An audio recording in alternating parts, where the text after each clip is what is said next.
Hello friends, स्वागत है आपका आज की इंटरेस्टिंग रिएक्शन वीडियो में। क्या आप जानते हैं इंडिया के कितने स्टेट्स में बीजेपी एंड कितने स्टेट्स में कांग्रेस की गवर्नमेंट है? और क्या होगा अगर 2022 में ऑल बीजेपी स्टेट्स को ऑल कांग्रेस स्टेट्स के साथ में फुल्ली कंपेयर कर लिया जाए? क्या रिजल्ट देखने को मिलेगा, जानेंगे आज की इस वीडियो में। दोस्तों, वीडियो पसंद आए तो लाइक करना, और आज की इस वीडियो का लाइक एम है 500 लाइक्स, मुझे पता है आप लोग कर दोगे। साथ ही बताना कि वीडियो कहां से देख रहे हो। तो चलिए दोस्तों, शुरू करते हैं आज का यह शानदार सफर। तो दोस्तों, करंट टाइम में इंडिया के 12 स्टेट्स के पास में बीजेपी की सरकार है, जबकि 6 स्टेट्स का बीजेपी के साथ में कोलिशन यानी गठबंधन है।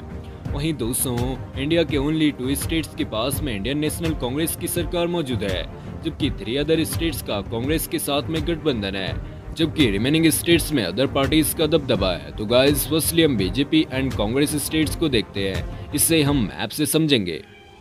तो इंडिया के हिमाचल प्रदेश, उत्तराखंड, हरियाणा, उत्तर प्रदेश, मध्य प्रदेश, गुजरात, कर्नाटका, गोवा, अरुणाचल प्रदेश, असम, मणिपुर एंड त्रिपुरा में बीजेपी की गवर्नमेंट है, जबकि बीजेपी से गठबंधित हुए राज्यों में बिहार, सिक्किम, नागालैंड, मिजोरम, मेघालय एंड एक यूनियन टेरिटरी पुडुचेरी शामिल है। और सारे बीजेपी स्टेट्स को आप ऑरेंज जोन में देख सकते हैं। वहीं भारत के राजस्थान और छत्तीसगढ़ में इंडियन नेशनल कांग्रेस की गवर्नमेंट है, जबकि कांग्रेस के साथ गठबंधित हुए राज्यों में नाम आता है महाराष्ट्र, झारखंड एंड तमिलनाडु स्टेट का। तो गाइस, देखते हैं अपना शानदार कंपैरिजन। तो लार्जेस्ट स्टेट बाय एरिया की बात की जाए तो बीजेपी गवर्नमेंट के पास एरिया वाइज सबसे बड़ा राज्य है Madhya Pradesh, 3.08 lakh square kilometre area. Congress के पास एरिया वाइज सबसे बड़ा स्टेट है Rajasthan, 3.42 lakh square kilometre area. Smallest state by area दोस्तों, बीजेपी गवर्नमेंट के पास एरिया वाइज सबसे छोटा स्टेट है गोवा, 3702 स्क्वायर किलोमीटर एरिया, जबकि इंडियन नेशनल कांग्रेस के पास सबसे छोटा स्टेट है Jharkhand, 79,716 square kilometre area. Total area की बात की जाए तो बीजेपी गवर्नमेंट वाले स्टेट्स इंडिया में 14.42 लाख स्क्वायर किलोमीटर के क्षेत्र में फैले हुए हैं। कांग्रेस गवर्नमेंट वाले स्टेट्स इंडिया में 9.93 लाख स्क्वायर किलोमीटर का एरिया कवर करते हैं। पॉपुलेशन यानी जनसंख्या दोस्तों, बीजेपी गवर्नमेंट के पास इंडिया का मोस्ट पॉपुलेटेड स्टेट है यानी उत्तर प्रदेश, जिसकी आबादी 2022 में 24.3 करोड़ पीपल है। कांग्रेस के पास इंडिया का थर्ड मोस्ट पॉपुलेटेड स्टेट यानी महाराष्ट्र है, जिसकी टोटल पॉपुलेशन 2022 में 12.57 करोड़ पीपल है। लीस्ट पॉपुलेटेड स्टेट्स की बात की जाए तो बीजेपी में सबसे कम आबादी वाला स्टेट है गोवा, जबकि यूनियन टेरिटरीज में पुडुचेरी है, जबकि कांग्रेस में सबसे कम आबादी वाला स्टेट है झारखंड, जिसकी आबादी आप स्क्रीन पर देख ही सकते हैं। टोटल पॉपुलेशन की बात की जाए तो बीजेपी के सारे राज्यों की आबादी मिलाकर 78 करोड़ के आसपास ठहरती है, जबकि कांग्रेस स्टेट्स की total population approximately 36.3 crore people है। आइए दोस्तों, जीडीपी की बात करते हैं। तो बीजेपी गवर्नमेंट का मोस्ट जीडीपी वाला रिचेस्ट स्टेट है उत्तर प्रदेश, फॉलोड बाय गुजरात, जहां उत्तर प्रदेश की जीडीपी $300 बिलियन है, वहीं गुजरात की जीडीपी $290 बिलियन की है। कांग्रेस में सबसे ज्यादा जीडीपी महाराष्ट्र स्टेट की है, $450 billion, followed by Tamil Nadu, $325 billion.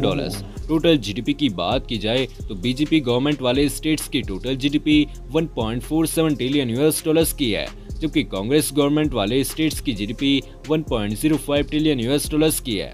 दोस्तों, जहां कांग्रेस पार्टी का जन्म 28 दिसंबर 1885 को हुआ, वहीं बीजेपी पार्टी को 6 अप्रैल 1980 में बनाया गया। ऑफिशियल नेम की बात की जाए तो बीजेपी का official name Bharatiya Janata party है, वहीं कांग्रेस का official name Indian National Congress है।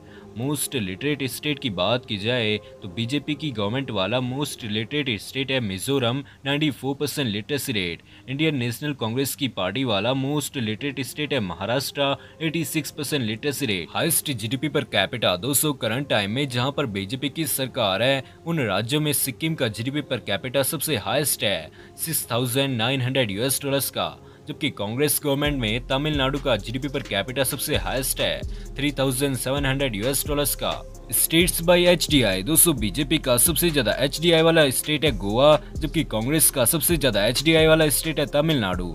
स्टेट लैंडलॉक और कोस्टल दोस्तों, बीजेपी के पास 4 कोस्टल एंड 14 लैंडलॉक स्टेट्स है, कांग्रेस के पास 2 कोस्टल एंड 3 लैंडलॉक्ड स्टेट्स हैं।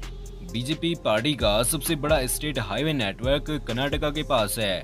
कांग्रेस पार्टी का सबसे बड़ा स्टेट हाईवे नेटवर्क महाराष्ट्र के पास है। States by sex ratio, BJP states की बात करें तो मणिपुर का सबसे हाईएस्ट सेक्स रेशियो है 1066 फीमेल्स पर 1000 मेल्स। कांग्रेस पार्टी में सबसे highest sex ratio Tamil Nadu state का है। पुअरेस्ट स्टेट्स की बात की जाए तो बीजेपी का सबसे गरीब राज्य मणिपुर है, जबकि कांग्रेस का सबसे गरीब राज्य झारखंड है। तो दोस्तों आज की वीडियो में बीजेपी के पास इस वक्त 12 स्टेट्स में हुकूमत है, जबकि 6 स्टेट्स में वो कोलिशन यानी मखलूत हुकूमत के साथ काम कर रहे हैं। जबकि दूसरी तरफ कांग्रेस के पास इस वक्त 2 स्टेट्स में हुकूमत है और 3 में वो कोलिशन पार्टीज के साथ मिलकर हुकूमत चला रहे हैं। इसके साथ साथ Madhya Pradesh area wise BJP की सबसे बड़ी स्टेट है। दूसरी तरफ राजस्थान एरिया वाइज कांग्रेस की सबसे बड़ी स्टेट है और उसके साथ साथ ये एरिया को लेकर इंडिया की भी सबसे बड़ी स्टेट है। अगर सबसे ज़्यादा आबादी वाली स्टेट की बात की जाए तो यूपी में बीजेपी दूसरी बार भी हुकूमत बनाने में कामयाब हो गई है। जबकि इंडियन नेशनल कांग्रेस के पास महाराष्ट्र सबसे बड़ी स्टेट है। आबादी को लेके एरिया की बात की गई तो बीजेपी के पास 14 लाख किलोमीटर स्क्वायर से ज़्यादा एरिया है, जबकि कांग्रेस के पास 9 लाख किलोमीटर से ज़्यादा एरिया है। आबादी की बात की गई तो बीजेपी की हुकूमत जिन स्टेट्स में है उनकी आबादी 78 करोड़ है, जबकि दूसरी तरफ कांग्रेस की हुकूमत जिन स्टेट्स में है वहाँ की आबादी 36 करोड़ है। इसके साथ साथ जीडीपी की बात की गई तो यूपी की जीडीपी सबसे ज़्यादा है बीजेपी की हुकूमतों में $300 बिलियन, जबकि कांग्रेस की गवर्नमेंट में आने वाली स्टेट महाराष्ट्र की जीडीपी 450 बिलियन है और ये इंडिया की सारी स्टेट में सबसे ज़्यादा है। अगर इन दोनों जमातों के बनने की बात की जाए तो इंडियन नेशनल कांग्रेस बहुत पुरानी जमात है जो 1885 में बनाई गई थी, जबकि दूसरी तरफ बीजेपी उसके मुकाबले में तकरीबन 1 सदी के बाद बनाई गई 1980 में, और इसको बनाने वाले थे अटल बिहारी वाजपेयी। अब इंडियन पॉलिटिक्स को जरा ग्राउंड रियलिटी में जाके देखते हैं। अगर हम पिछले कुछ सालों खुसूसन 2014 के इलेक्शन के बाद से देखें तो हर गुजरते दिन और हर होते इलेक्शन के बाद इंडियन नेशनल कांग्रेस पीछे जाती दिखाई दे रही है और बीजेपी हमें आगे दिखाई दे रही है। 2014 के लोकसभा इलेक्शन की बात की जाए तो ये इंडिया के पॉलिटिकल कल्चर की सबसे बड़ी तब्दीली दिखाई देता है पिछले गुजरे हुए कुछ वक्त में, क्योंकि इस इलेक्शन में नताइज बिल्कुल गैर मुतवक्का तौर पर थे और 10 साल तक इक़्तिदार में रहने वाली कांग्रेस जो छोटी मोटी जमातों के साथ इक़्तिदार में थी उसका बुरा हाल हो गया था और बीजेपी उभरती हुई सियासी जमात बन के सामने आई थी। तकरीबन 255 सीटें बीजेपी ने लोकसभा के इलेक्शन में जीती थी 2014 में, लेकिन दूसरी तरफ कांग्रेस का बुरा हाल हो गया था और कांग्रेस सिर्फ 44 सीटें जीत पाई थी। यही हालात हमें 2019 के लोकसभा इलेक्शन में देखने को मिले जब बीजेपी ने 302 सीटें जीती 504 में से, लेकिन दूसरी तरफ कांग्रेस सिर्फ 53 सीट जीतने में कामयाब हुई और ये इतनी कम है जो 10% भी नहीं है। इसलिए इंडिया के आइन के तहत अपोजिशन लीडर की सीट खाली पड़ी है, क्योंकि अपोजिशन लीडर बनने के लिए 10% सीटों का होना बहुत ज़रूरी है और कांग्रेस के पास अभी 10% सीटें भी नहीं हैं।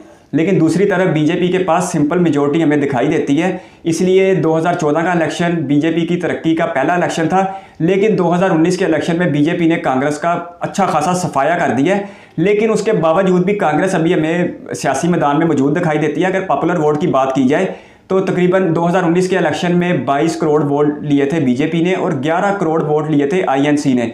इसलिए उसे पॉलिटिकल माइनस करना तो शायद कभी मुमकिन ना हो पाए, लेकिन हुकूमती तौर पर और रियासती इलेक्शन के तौर पर कांग्रेस बड़ी तेज़ी के साथ हमें पीछे जाती हुई दिखाई दे रही है। इसमें कुछ वजूहात हैं जिन पर बात करते हैं। सबसे पहली बात यह है कि इस वक्त कांग्रेस के पास कोई बड़ा चेहरा नहीं है। लोकसभा में इस वक्त आईएनसी के लीडर हैं अधीर रंजन चौधरी और दूसरी तरफ जो ज़्यादा मुतहर्रक हैं वो राहुल गांधी है, लेकिन राहुल गांधी में वो शख्सियत नहीं है जो वोटरों को अपनी तरफ आकर्षित कर सके, जिसकी सबसे बड़ी वजह ये है राहुल गांधी ने खुद बीजेपी को अच्छी खासी स्पेस दी है, क्योंकि जब 2004 से 2014 तक यूपीए की हुकूमत रही थी तो राहुल गांधी को कोई ना कोई वजारत संभालनी चाहिए थी, कोई ना कोई मिनिस्ट्री लेनी चाहिए थी, खुसूसन फॉरेन अफेयर्स की या डिफेंस की, ताकि उनका एक नाम बनता और उन्हें पब्लिक ऑफिस होल्ड करने का तजुर्बा होता।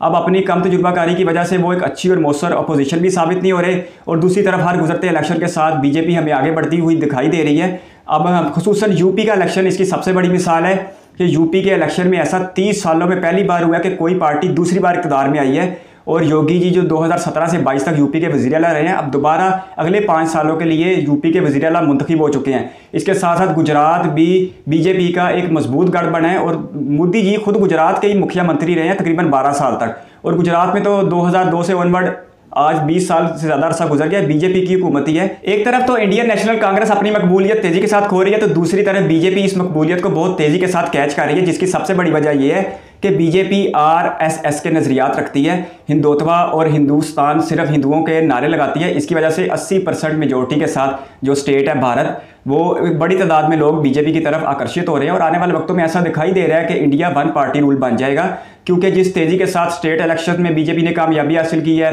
लोकसभा के इलेक्शन में बीजेपी ने कामयाबी हासिल किया, और आज के दिन तक भी हमें कांग्रेस में कोई बड़ा अपसेट नज़र नहीं आ रहा जो इस पार्टी को आगे आके लीड कर सके। तो ऐसा देखने में आ रहा है कि मुमकिन है कि आइंदा आने वाली 1-2 दहाइयों में इंडिया में एक जमाती निज़ाम आ जाए, जैसा कि हम चाइना में देखते हैं। पाकिस्तान और इंडिया में रिलीजियस पॉलिटिक्स कोई नई बात नहीं है। पाकिस्तान में भी ये चीज़ बहुत ज़्यादा बिकती है, इसी तरह ये चीज़ हिंदुस्तान में भी बहुत ज़्यादा बिकती है। अगर आपको मेरी बात पे गुस्सा आ रहा है तो मैं आपके लिए 2 सवाल छोड़े जा रहा हूँ। पहला सवाल कि बीजेपी इस वक्त अपनी मकबूलियत के अरूज पे है और यूपी के स्टेट इलेक्शन में बीजेपी ने 405 में से 255 सीटें जीती हैं, लेकिन उन जीतने वालों में एक भी इलेक्टेड मुस्लिम मेंबर नहीं था। दूसरी तरफ समाजवादी पार्टी ने 111 सीटें जीती हैं, उसमें से 36 मुसलमान थे। तो सीधा सा सवाल है, बीजेपी के पास 4 करोड़ मुस्लिम आबादी वाली स्टेट के लिए एक भी ऐसा मेंबर नहीं था जो इलेक्ट हो सकता। इसी तरह इंडिया भर में मकबूल बीजेपी की मकबूलियत हमें पंजाब में दिखाई नहीं देती, जहां 117 जनरल सीटों में से सिर्फ 2 सीटें जीतने में कामयाब हो पाई है बीजेपी। इसलिए यही सवाल है कि जिन स्टेट्स में मिनॉरिटी की तादाद अच्छी खासी है, वहां पर बीजेपी की कारकर्दगी इतनी खास क्यों नहीं होती।